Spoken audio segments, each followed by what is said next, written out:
സ്വാതന്ത്ര്യദിന പ്രസംഗം. ബഹുമാനപ്പെട്ട അധ്യാപകരെ, എൻ്റെ പ്രിയ സുഹൃത്തുക്കളെ, ഏവർക്കും എൻ്റെ നമസ്കാരം. ഇന്ന് ഓഗസ്റ്റ് 15 സ്വാതന്ത്ര്യദിനം. എല്ലാവർക്കും എൻ്റെ സ്വാതന്ത്ര്യദിന ആശംസകൾ. ഇന്ന് നമ്മുടെ രാജ്യത്തിൻ്റെ 79ാം സ്വാതന്ത്ര്യദിനമാണ്.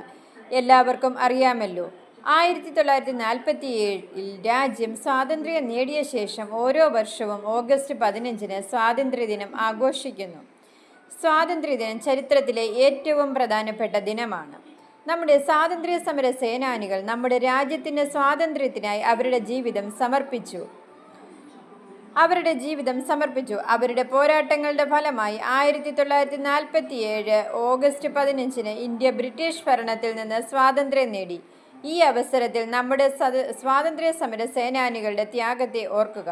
ഒരു ഇന്ത്യക്കാരനായതിൽ ഞാൻ അഭിമാനിക്കുന്നു. ഞാൻ എൻ്റെ കൊച്ചു പ്രസംഗം നിർത്തുന്നു. നന്ദി, നമസ്കാരം, ജയ് ഹിന്ദ്. Thank you.